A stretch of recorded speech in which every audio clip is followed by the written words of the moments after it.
Good evening, everybody. Welcome to the second panel in this, series of discussions about literature, about translation. The second panel, I will be extremely short because, we want to get started with it, is entitled Interlinguistic Dialogue in Classic and Contemporary Literature. And it's really going to address, questions connected to translation of fiction by both classic and contemporary authors. I won't introduce the speakers because we have a moderator for this panel who will be doing that job, and I'm just delighted to introduce my colleague Andrea Capra, who's an assistant professor in the Department of Italian Studies here at NYU and a specialist of modern and contemporary literature, and he will be our guide throughout this conversation with our guests. So please, let's welcome the speakers and, of course, Andrea for the introduction. Great. All right, so the mic is on. Thank you so much, Eugenio, for the introduction. Thank you, Maria Ida, for having convened, another instantiation of this great literary festival. And, New York is very lucky to, have you here with us. Since we're already running a little bit late on our schedule, and perhaps in a very anti-Italian way, like punctuality, I shall immediately introduce our discussants for this evening. So to my left, we have Edwin Frank. Edwin Frank is a name who needs no introductions, perhaps, but for the sake of, fulfilling my role, I shall spend a couple of words on his profile. Edwin Frank is the founder and editorial director of the New York Review Books Classic series. Under his direction, the imprint has played a crucial role in translating and reissuing foundational works of Italian literature in English, championing authors such as Alberto Moravia, Talia Ginsburg, Leonardo Sciascia, Curzio Malaparte, and more recently Cesare Pavese. He's also the author of the poetry collection Snake Train and the critical study Stranger Than Fiction, Lives of the 20th Century Novel. He's the recipient of an award for distinguished service to the arts from the American Academy of the Arts and Letters and has been named Chevalier de l'Ordre des Arts et des Lettres. Michael Frank, at the opposite end of the stage, is the author of, among other books, The Mighty Franks, a memoir which was awarded the 2018 J.Q. Wingate Prize and was named one of the best books of the year by The Telegraph and The New Statesman. And also he authored 100 Saturdays, which was selected as one of the 10 best books of 2022 by the Wall Street Journal and received a Nathan Notable Book Award, 2 National Book Awards from the Jewish Book Council, and the Sophie Brody Award for Outstanding Achievement in Jewish Literature. He's also a Guggenheim Fellow, and he lives between New York City and Camogli in Italy, and his work is published in Italian by Einaudi. Anne Goldstein is a former editor at The New Yorker. She has translated works by, among others, Elena Ferrante, Pier Pasolini, and Anna Maria Ortese, and is the editor of the complete works of Primo Levi in English. She has been the recipient of a Guggenheim Fellowship and awards from the Italian Ministry of Foreign Affairs and the American Academy of Arts and Letters. Last but not least, Brian Robert Moore is a literary translator from New York. His translation of Michele Mari's novel Verdi Grise won the 2025 PEN Translation Prize and the 2025 Italian Prose in Translation Award, while his translations of Mari's short fiction published in the collection You Bleeding Childhood received honors such as the O. Henry Prize and the PEN Translates Award. He's also the translator of Lalla Romano's In Farther Seas, recently published by Pushkin Press Classics, and her novels A Silence Shared, which was runner-up for the 2024 John Florio Prize. So the way that this is going to work is that I will be asking our panelists a few questions. I envision this to be a dialogue among other things, and also a dialogue between the 4 of you, and then we will surely have some time for question and answers with the audience. The first thing that I wanted to ask you is something really about what's happening in the United States when it comes to Italian literary prose, right? You're all prominent figures really in the business of bridging Italian and English, especially when it comes to the topic of our panel, which is literary prose. I have been observing a substantial uptick in interest in Italian literature, especially Italian prose in the United States over the last decade, and this is thanks in no small part to the people on this stage. I'm thinking, for example, of the quite extraordinary popularity of an author such as Curzio Malaparte here in New York City, and especially in some of the literary milieus of the literary world of New York. So my question is really, how have you seen this landscape evolve, the landscape of Italian prose in English over the last few years? Where do you think that it stands now, and how did we get to the moment where we are now? I'm going to just step in here. Is this on? Can you hear me? Yes. Oh. Well, make the first obvious answer, which is Elena Ferrante. I think that the popularity of Ferrante opened the way to a lot of women writers, both before and after. In fact, I was at an event a couple of days ago where the Italian woman writer Giulia Caminito was talking about this very thing, about how writers like her were able to there was a more open path for her to publish, not only in Italy, but also to be translated. And I think that Ferrante really had a great influence in that. And to mark the other side of what Andrea was saying, when we began the New York Review Classic series, it really started 26 years ago, but this was before it had started, and when the idea was coming up, one of the things that prompted me to think that there was a need to revisit all sorts of really great books that had disappeared from the shelves of bookstores was that Moravia was entirely out of print. And I was editing a catalog, and I couldn't believe that there wasn't, Moravia, who I remembered mainly in mass market paperbacks with Busami, Anna Magnani types sort of, coming forward and so on. But big books, basically, popular books, but gone.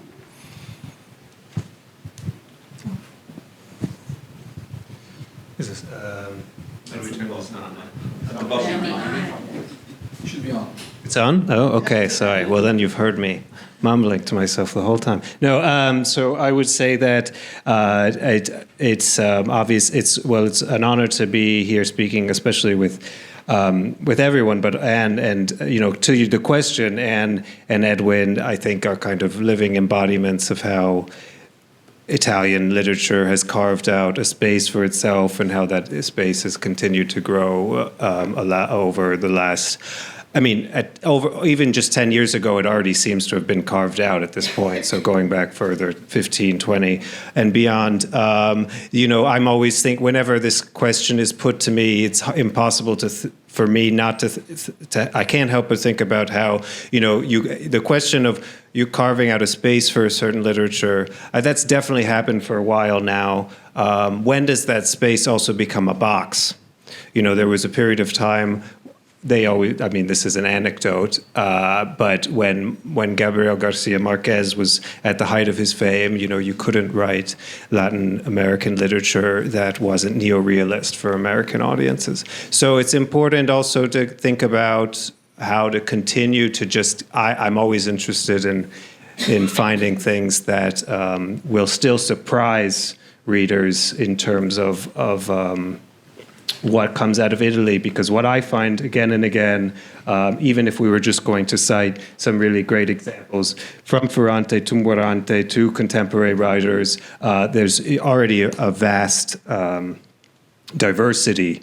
So I'm glad to see that what has started with this carved out space, I would say, is continuing to become spaces, which I can add to that maybe more later. Well, I don't translate, so I really don't know what I'm doing here, except that I do read in Italian, and I've been translated into Italian. And one thing that happens when you read in Italian is you come across all kinds of books that you wonder why you can't hand to your friends in America to read. And so I think that things have grown by leaps and bounds, thanks to Anne and the wake of the Ferrante success and to the New York Review of Books Classics. But I have my own personal list of books if anyone's looking for projects. I tried to pitch one last night.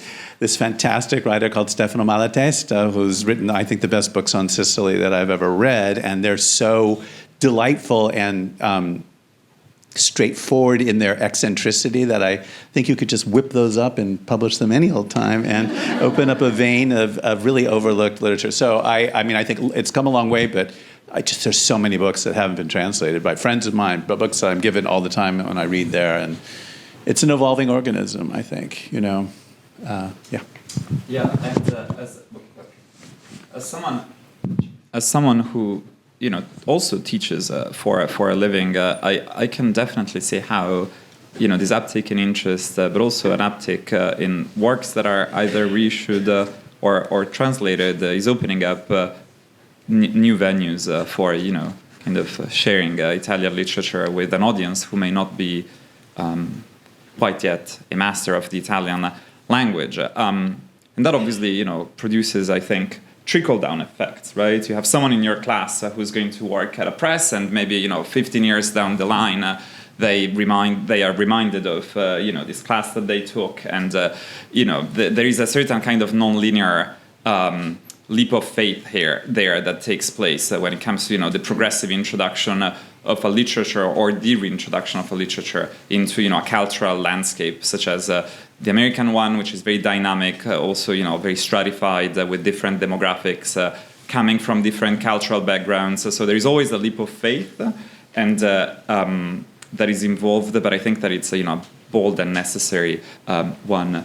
And I'm actually now curious to ask you what's really on your desks, right?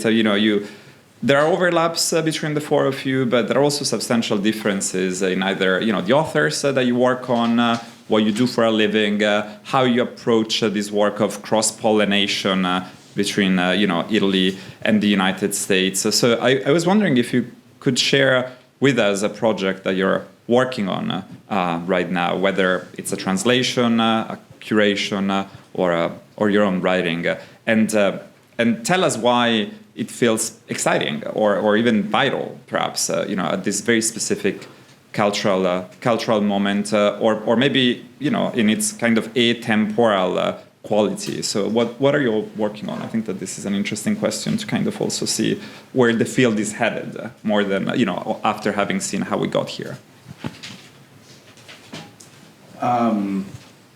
Well, actually, with Italian literature, it's two books by Anne that are on my desk. One is a reissue, rather delayed, of Pasolini's Petrolio,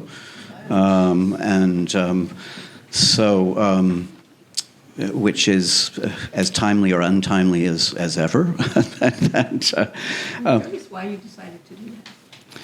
Well, I think it's the most deranged of the Pasolinian books, and derangement is a crucial dimension of Pasolini's work. I love that book, but it's a book that very few people have read, either in English or Italian. Yeah. So I was just curious.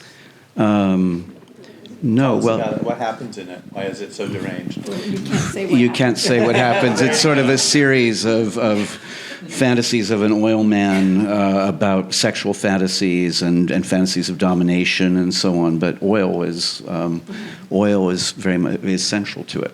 Sounds like a bestseller. And then also you're working with Jenny McPhee on a translation of Ginsberg's essays, which brings both a fantasticality, but a sobriety by contrast to Pasolini. So these are two very different authors, and whose other books by whom I've published before. I mean, I did a new translation by Tim Parks of Ragazzi di Vita, and Jenny McPhee did a new translation of Family Lessico Familiare a while ago too. So. Well, I'm not actually retranslating Petrolio, but I am the Ginsberg that's true. Yeah. I'm working on Ginsberg. But I'm also working on several other projects that kind of go one in one direction from Ferrante and one in the other direction. One being my massive project of La Storia, which it's a massive project. And I'll probably be working on it for the rest of my life. No, but it's a very, relevant. Everything is relevant, I guess, but it's about war and then the way people, well, probably most of the people here know what it is, but about the way people, what war does to people is really more what it is, and it seems like that's something we should be considering. And it's about history. It's called History. But the other book that I'm working on is Nadia Terranova's Quello che so di te, what I know about you. What do I know about you? And it's about her own personal history, and it's based on her great-grandmother who spent some time in an insane asylum, and it's sort of inspired by the fact that she just had a child. So it kind of goes in both directions, and it's, sort of coming after Ferrante, whereas Morante is coming before, but they're both concerned with similar issues. And I kind of like having this, I don't know if you'd call it a balance, but these two streams in my mind at the same time. I think that they work for each other. Okay. So I am working on an author that I've worked on in the past on multiple books by name Michele Mari, who's a living author, might be my favorite European living author. So this book is called Tutto il ferro della Torre Eiffel, or All the Iron in the Eiffel Tower, which stars Walter Benjamin in the 1930s, in another worldly 1930s Paris that is under threat by fascists and Nazis, as well as dwarves and automatons and time travelers. And it's really just rollicking fun, but at the same time, as you could probably guess from that brief description of the plot, is also a very intertextual book, and it's from about 25 years ago, and I would say it speaks a lot to a question of interlinguistic facets to Italian literature. This literary pastiche and mimicry is important for Mari as an author, and this is a book filled with references that remained, I would say, always incredibly accessible and fun.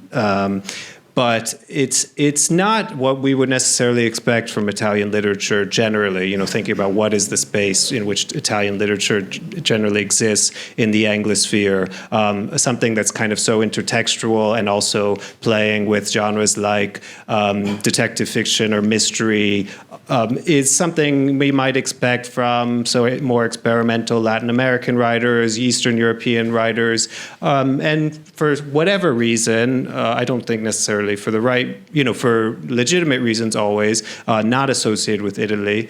And so it's a book that I think was ahead of the curve. I mean, it was written before Bolaño, for instance, many of his books. And I think it's a good time to be working on it now. Again, in terms of timeliness, the political elements are very timely, unfortunately, and stylistically, I think it was ahead of its time. So it's exciting to be working on it. So I'm working on something that takes a little bit of courage that I think came from my last book, 100 Saturdays, in which I told the story of the 6 years I spent listening to an Italian-speaking native of the Jewish Sephardic community of the island of Rhodes, which is a mouthful if you don't know the history, but Rhodes was an Italian colony from roughly the disintegration of the Ottoman Empire through World War II. And I, in this very space, upstairs, sat down one night next to Stella Levy, who was one of the last surviving members of that community, and we started talking, and we didn't stop for 6.5 years. And we spoke in Italian, and I didn't even know I was writing a book. I was simply living this experience for the first 1.5 years, and then I realized I probably was writing a book and took notes. And so I had this experience of getting to know someone's story in a language that wasn't mine, but was the language, not her mother tongue, but the language in which she felt most comfortable. And then I had to translate her into English, but not literally. I had to find an identity for her that felt authentic to me. And then, of course, it eventually got translated into Italian, where she didn't sound anything like herself because it had been through these various iterations, and that caused a few complicated moments. But the Stella story and the whole general war period in Italy is something that has become very deeply embedded in my brain and imagination.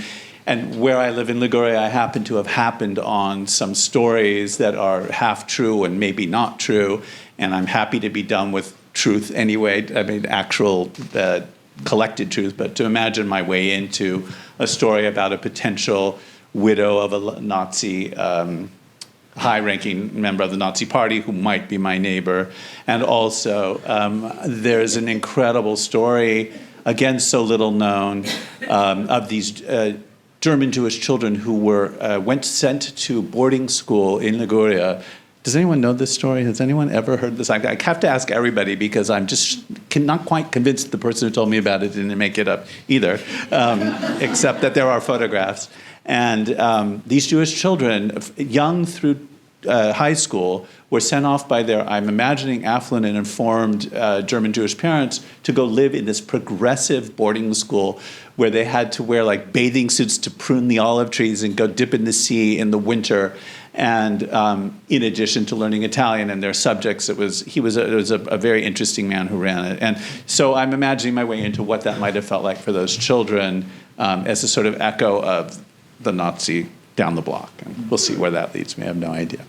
It's interesting to see how the kind of cultural reception of Italian prose, but also of Italian art more in general, especially after the end of World War II, seems to be very tied to the idea of history, right? Of kind of a baseline realism that in this kind of rediscoveries, reissuing of Italian works or new translations, such as the one of Elena Ferrante, gets a little weirder, right? I mean, it gets a little twisted. I'm thinking of, two authors that are very different from one another, but both, I think, quite popular in the Anglosphere. I mean, one of them is, of course, Elena Ferrante. The other one is, Curzio Malaparte, whom I have already mentioned. They both, play into this idea of Italian realism, but both of them significantly depart from it, although in different ways. And here I'm thinking of,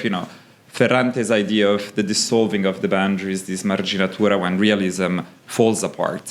And in Malaparte, you have the same kind of historical prose that is punctuated by very surreal moments. So I wonder, and this is just a speculation, if the Anglosphere is not perhaps also developing a taste for works of Italian art that start from a baseline of realism to only then depart from them. I'm also even thinking of more kind of popular culture products such as Sorrentino's movies, right, where realism is obviously there, but at the same time there is something really strange about the landscape that is portrayed there, be it because of the Pope or God knows what, right? So it's almost as if Italy is currently on the process of being rediscovered as a much weirder country than it stereotypically seems to have been portrayed in the kind of cultural imaginary of the Anglosphere. Would you say that this is something that and even in the case of Mari, right? I mean, Mari is most likely the weirdest of all Italian contemporary authors. So, yeah. Well, I don't know if he's the weirdest, but he's certainly the best of the weird. Yes, I couldn't, in fact, thank you for leading right into him, because I don't know if you were thinking it or just subconsciously connecting to him, because of your description I could not help but think of his novel, Verderame in Italian and Verdigris in English, in which it starts, if not realist, I mean, it's set in a kind of Gothic mode, but it's believable. It's about his childhood, spent one summer when he's 13 by Lake Maggiore at his grandparents' house, where he's trying to piece together the past of their gardener who's suffering from amnesia and starting to forget his whole past.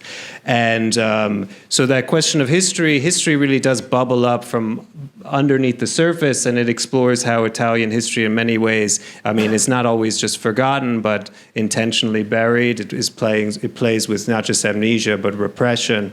At the same time, it's a great exploration of the weird in Italy and in unexpected ways, because the book, I mean, in a very natural, progressive way, begins to spiral. Andrea, as remember well, things get increasingly unbelievable, and it's very hard to pinpoint what was the turning point. I mean, that's one thing that it was the first book I read by Mari that really made me fall in love with his work. And that was one thing that struck me so much at the end. It has this amazing, dramatic, pure horror ending, which is very open-ended. But there's no point along the way where you say, oh, this is where it switched. This is where it went from his autofictional life story from when he was just a child into this is when it became fantastical horror.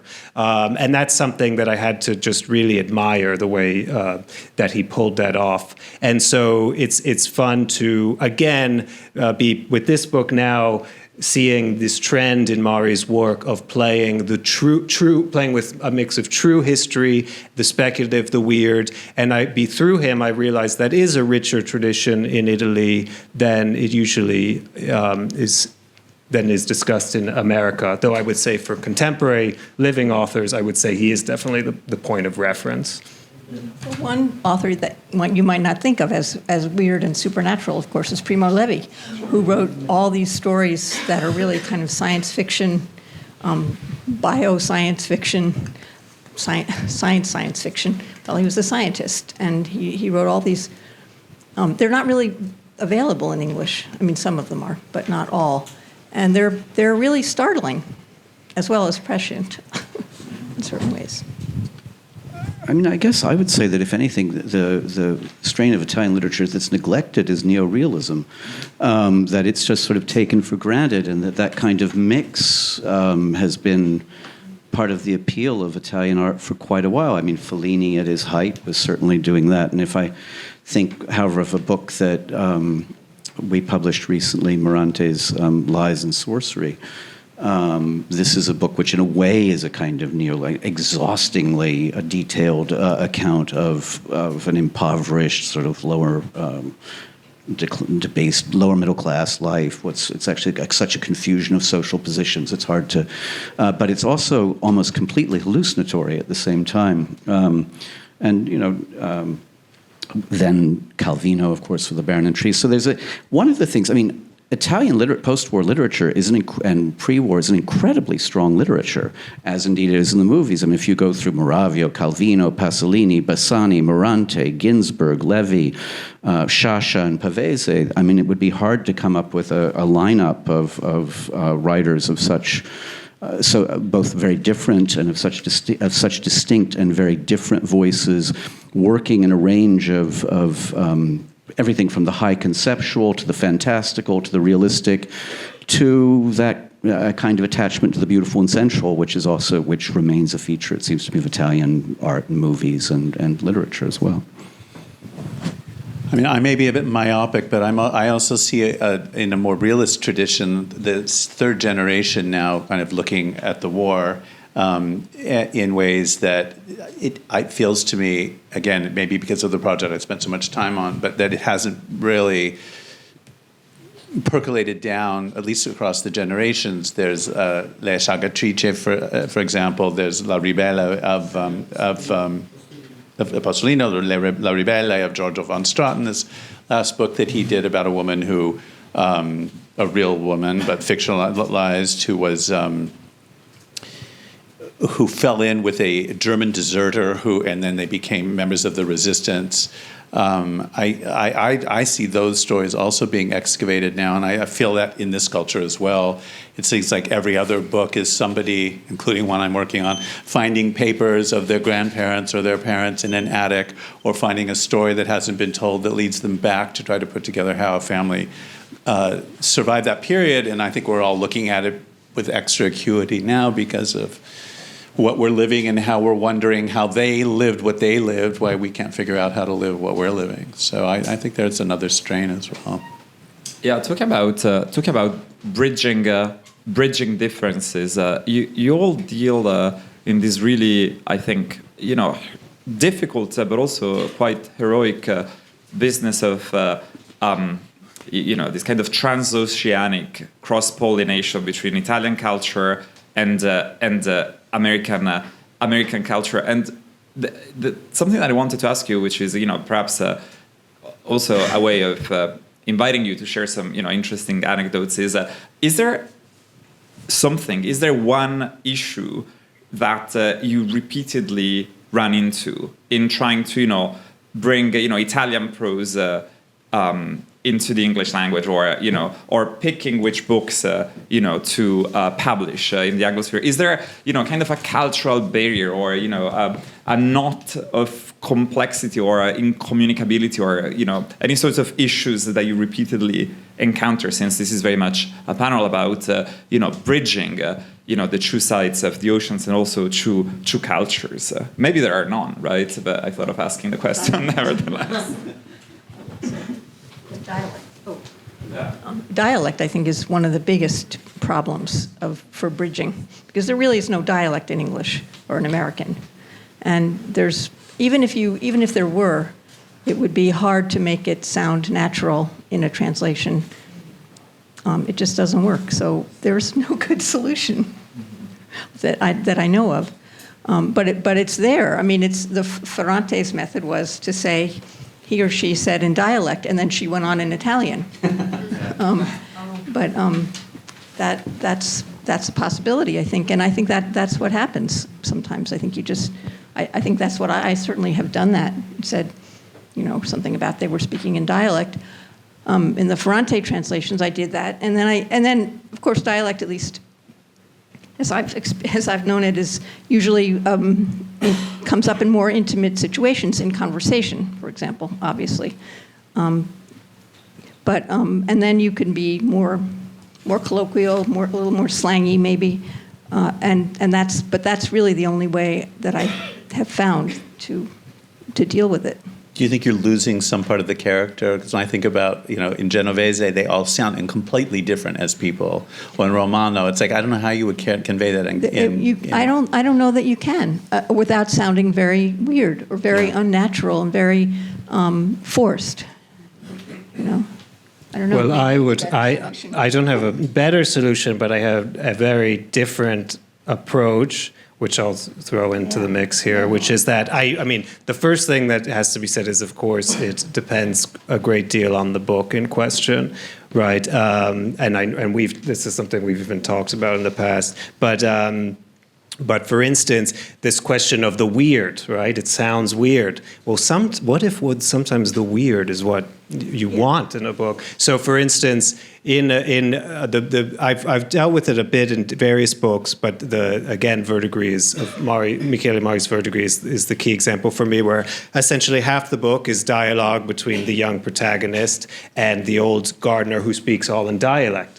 And he should be speaking in a Varesotto dialect from near Lake Maggiore. But his dialect in the book is actually a kind of literary pastiche, which is really based in Milanese. And it has this and so there's a literary game in it, and there's also a multilingual nature to the text, which felt intentional. And I had to preserve, and I embraced the kind of literary pastiche element, and the dialect, the vernacular in the English, is essentially more British Isles and has a lot of its foundation in Hiberno English or modern day Irish English, and so that was allowed also by the fact that this was a fantastical book. That also I won't spoil anything, but the rug is kind of pulled out from under you at the end, and you're even made to question exactly, well, why does he speak like this? Other examples, but another author, Walter Siti, who I've translated now for Archipelago, and that's forthcoming. He is also very interested in dialect and vernacular, a lot of Romanaccio, and there I felt like it had to be a bit more of an in-between, a lot of kind of slangy niche, speech that sounded urban but not too specific in location. And I have to say, the internet has made that maybe more possible. I've realized there is an international slang. Like I don't know. The character will say things like, "I'ma jump in the shower," like "I'ma jump in the shower right now." Like, I hear him kind of with a New York accent, but I don't know. Anyone could. I mean, where's that even from? I don't even know where that is. It like Black American speak? But it is so. It's actually. So that for something modern and slangy, or in vernacular, I found that the contemporary English is actually getting to a place where we have more tools to pick from, I think. Are you afraid that will make it feel dated in 10 years, though, or 20 years as a translation? Well, I'm not. I would. Okay, so for instance, I'm not. I would not be. I'm not using things like "it's giving." For like not super dated internet slang. I was trying to give like as, but I don't even know either. But it's giving dated, this translation. So no, I would be trying to avoid anything that's too particularly dated. It's just to say that I go back to this idea that there are many different ways of looking at dialect, and some of them are a near-realist, almost documentary vein, and others, beginning especially with Gada, are actually in a kind of modernist, polyphonic, even multilingual vein. And for a lot of authors, that is as essential to the text. This kind of hyper-literary, multilingual, polyphonic nature is as essential to anything that is realistic, etc. I mean, and kind of to go back to the question of dialect, right? I mean, if I, as a native speaker of the Italian language, was born in the 90s and so on and so forth, if I read dialect, that too, it's kind of giving dated, right? So or exotic. Exactly. Yeah. So there is a little bit of the same temporal interplay between a language that is crystallized in literary prose on the one hand, that used to be a dynamic language, that kind of fulfilled a very specific socio-cultural role on the one hand, and on the other hand, the remnants of that. Right, so I think that it's actually a quite interesting way of thinking of how to solve the problem of dialect, to figure out what is the role in our day and age of dialect in Italian prose, and can we find equivalents or similar patterns in the target language? There's a similar dilemma when you're reading certain mid-century American stories and novels that find a way to convey Yiddish in English, right, like the lilt of Yiddish, which you can do, I think, more because that language came from elsewhere. It got integrated in this culture and country. The next generation retained some of the lilt without always the vocabulary, and you can still hear it in the streets of New York sometimes. But I think that's the only, I don't hear it in this culture. It's tougher, I think. What about you, Edwin? I mean, when talking about bringing a lot of Italian culture to the English audience and so on and so forth, is apart from your own taste and editorial decision, are there considerations that you take into account apart from what you said about work that hasn't been reissued in a while, or a translation that perhaps needs to be updated? I mean, I basically follow my taste, or follow my sense of people whose tastes I respect's taste. I mean, I don't publish only books I like. I publish some books that I really dislike intensely. My secret.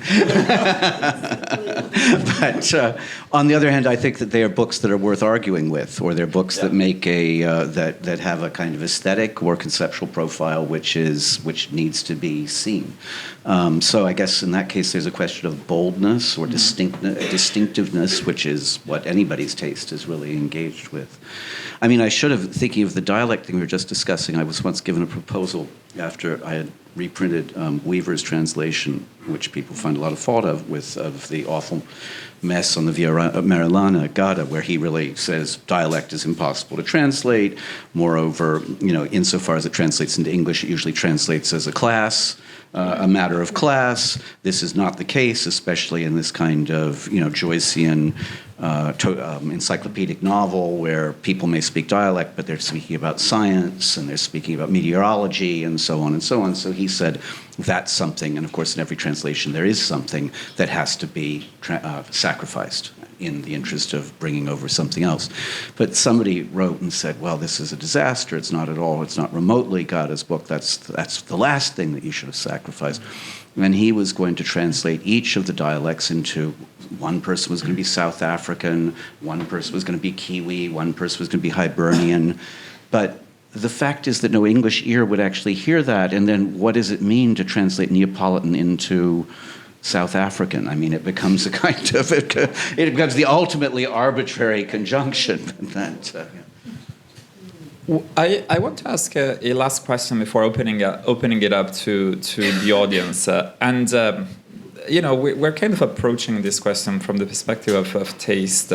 My question is really about the role that artificial intelligence is playing in your lines of work in your fields, right? Machine translations can be extraordinarily effective and useful in many instances of our ordinary life, right? Literary prose seems to be, in part at least, kind of an extraordinary use of language, without touching on topics such as the literariness of literary prose and so on and so forth, which is exactly why lots of us in the humanities who are interested in matters related to AI have been engaging in laborious conversations about matters of taste, about matters of human spirit that may or may not be present in machinic translations. So I would like to invite you to address the kind of elephant in the room, meaning the role that AI is playing in your fields, if any, or what kind of role do you expect that it will have in the near future? Well, I'm sure it will be used as a tool, and it does. It is a tool, and it would be, the fact is in the arts, especially in the visual arts, certain kinds of tools, pounces for doing figures on walls of frescoes go back. Certain kinds of mechanization and copying have been intrinsic to human creativity over as long as we've been able to come up with these things. And I think it's inevitable that this will be used as a tool. On the other side, tools can be used in better or worse ways, and ultimately, the only people who are interested in art for art's sake or thinking for thinking's sake are human beings. And so the product made has to finally be read by somebody and deemed beautiful or deemed interesting and thoughtful.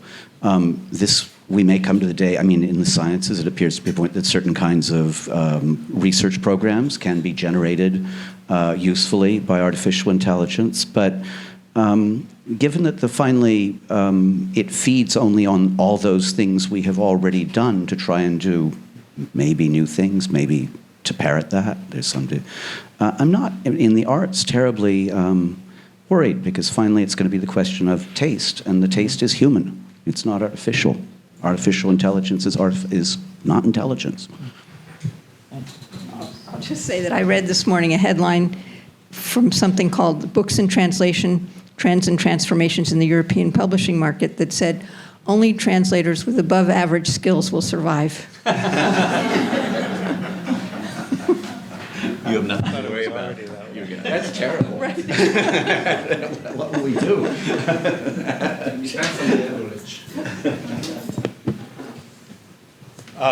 So for me, it hasn't affected me personally, and I think, ironically, the least practical side of literature, of the literary environment and publishing industry has in ways become the most practical and safest, which is at the moment the market for literary work in translation does not want AI in their books. So for the moment, people who are translating literary texts into English are relatively safe, even for the time being, even as it's quickly encroaching on the industry in countless ways. The weirder and more outlandish the book is linguistically, the safer you are again as a translator. In this, Mari does a lot of wordplay, and in this book particularly, which is set again in kind of modernist Paris, there are sections where they play an exquisite corpse, for instance, the game where if, everyone writes a phrase and the next person sees only the last letter of the phrase, so then they keep going. Or there's automatic writing in the book, things that I think for the moment would put AI like in tilt, as they say. Is that in English too? In tilt in Italian? Okay. So yeah. What would AI do with dialect if you gave it, dialect and said, find an equivalent in English that makes this sound like that? I don't know, but actually AI is really useful with dialect. I mean, you can look things up in AI that you can't find on the regular internet or in the dictionary. So. I thought you were just supposed to go move to a rural farm in wherever southern Italy for a couple. Well, there's that. You never know. What about you, Michael? I haven't had exactly a first-hand experience, but my college-age daughter was hired to translate a small book last summer, and she was handed the manuscript in Italian and in the version that they had fed into AI, and they said, could you just tidy this up in a couple of days?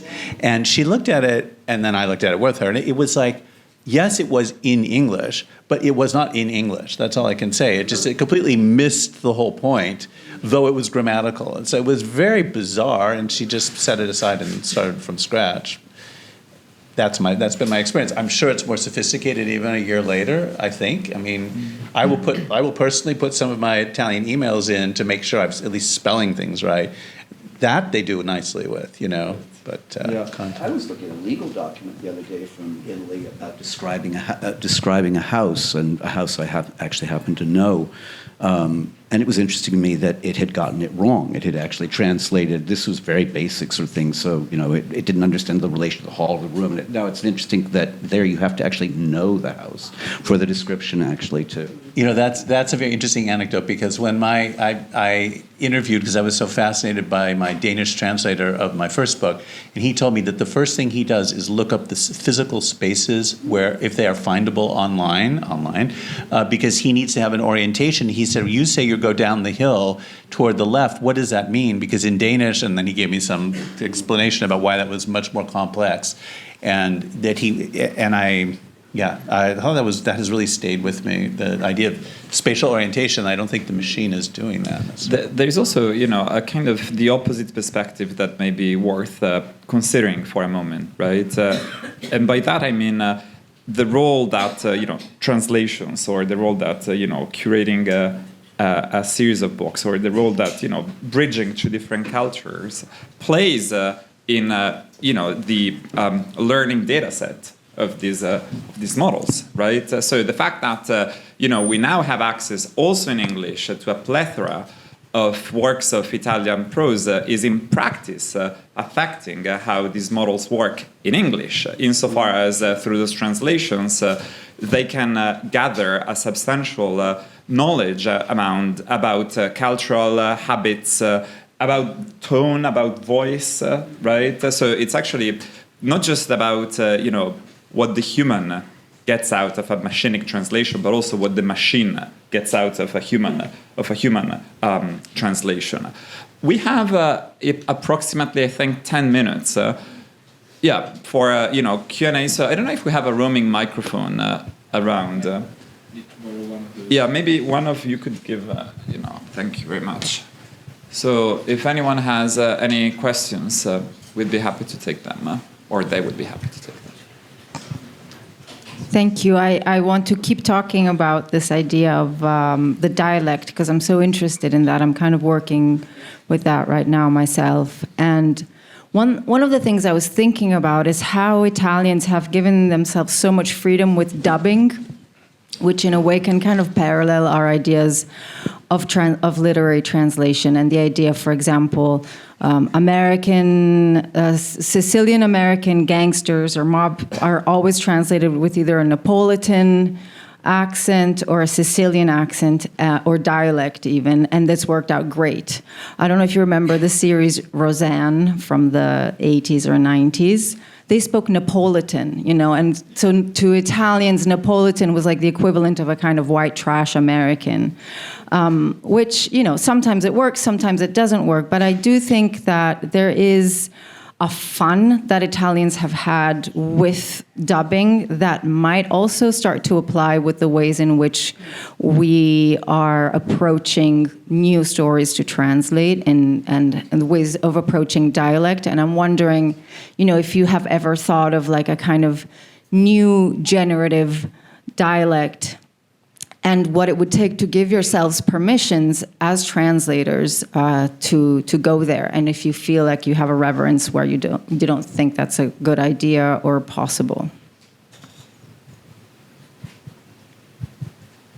Okay. So I'll say that I have been frightened and inspired by the tradition of Italian dubbing. Well, I should say in general, I find it horrifying that they dub everything in Italy, but that's a different question. Taking for granted that everything is going to be dubbed, I have found inspiring the way sometimes dubbing the geographic location of a character, which is implied only through voice, the dubber's voice, actually completely transforms a character, can turn them into an iconic character that exists. For instance, Romeo, who is cos'è? Il meglio del Colosseo? Meglio del Colosseo, who is a Roman alley cat with a Roman accent, who is Thomas O'Malley, I believe, in English, who is this New York alley cat who presumably is of Irish background. It's an iconic character who is so specifically Roman, and it was just. This is from the Aristocats. I've never even seen the Aristocats. I've seen the clips with this character, and it's just iconic in Italy. It's kind of amazing. There are other, so things like that. They can be silly examples. But I did think for instance, when dealing with an extreme case like Michele Mari, I thought it was actually interesting to keep things like that in mind, because it's not just a question of equivalence. What lines up with what? What does this? Even as playing with dialect and vernacular, trying to keep it amorphous, for me, there's sometimes the question of this book is polyphonic and is supposed to be exciting linguistically. What's more important, to make sure everything lines up logically, or that a book that is fun and polyphonic remains fun and polyphonic, or it can be flat? For me, it was obvious what was more important for maintaining the book. And in certain cases, I was inspired and at the same time horrified by Italian dubbing. Yeah.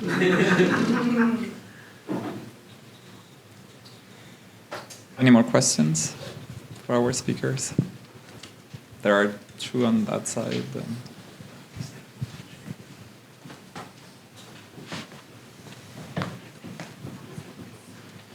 I was really sorry, is there? I thought we were waiting for someone to raise the hand. Sorry.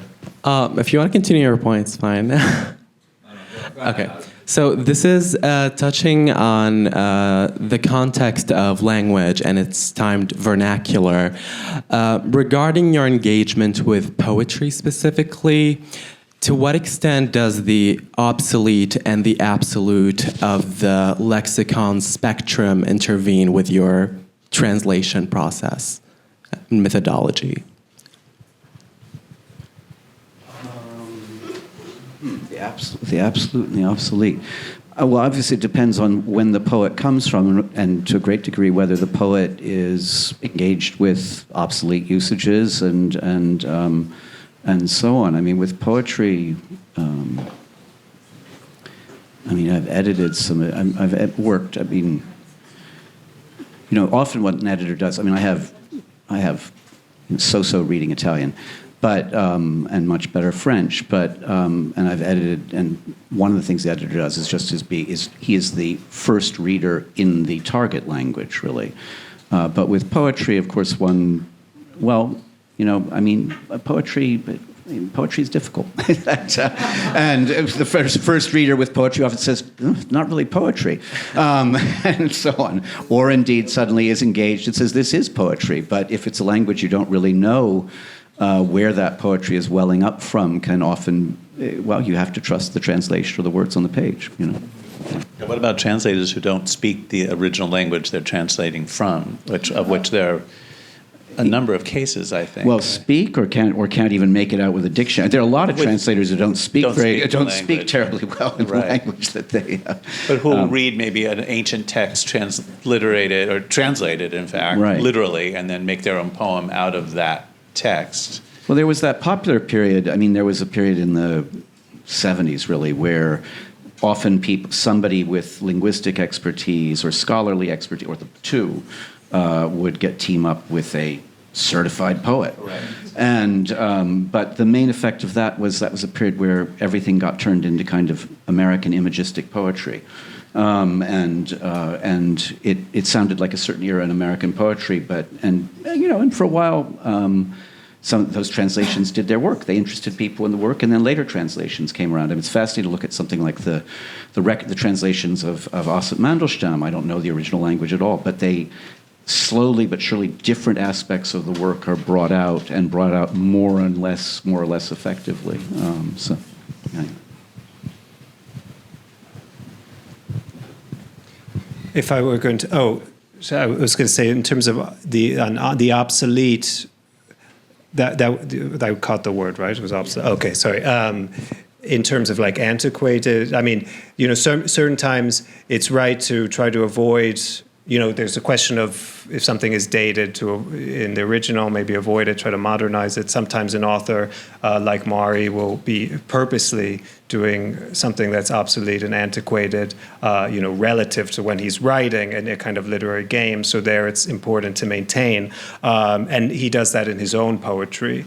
In terms of the books that my translations have been published, I'd say the most poetic is this novel or memoir of sorts. Though it's for her, the author who's deceased, Lalla Romano, and for me as a reader, is too poetic to be called a memoir. It's really constructed so carefully that it's a novel, but in these very, very, very brief, episodic little chapters, all about her husband and his death. So it kind of preceded the genre that was popularized in the Anglosphere with Joan Didion's Year of Magical Thinking and whatnot. And there, sometimes when I go back, it's so raw, this book. It's so raw and like alive, this grief that she's bringing to life. And sometimes I'll go back and I'll be like, oh, that's funny. That is like an old-sounding word. I mean, she was born in 1906.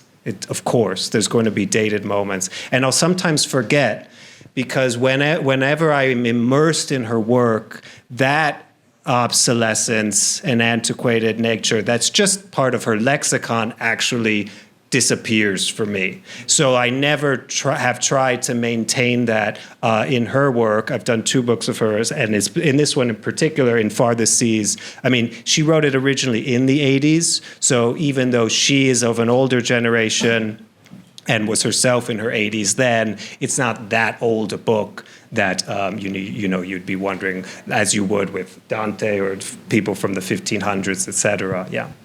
So we have time for one final question. Okay, I think you've kind of started or even already answered my question, which was, really just expanding, on that idea of dated language and dialect that you all were talking about.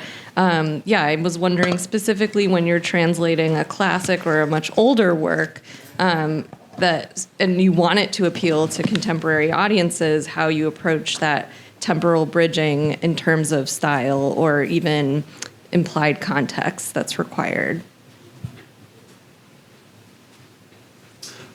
Right, because it seems as if the original never quite gets out of print or gets outdated, but translations they exactly, so they date it, so there seems to be an idea that a new translation may be necessary at some point, right?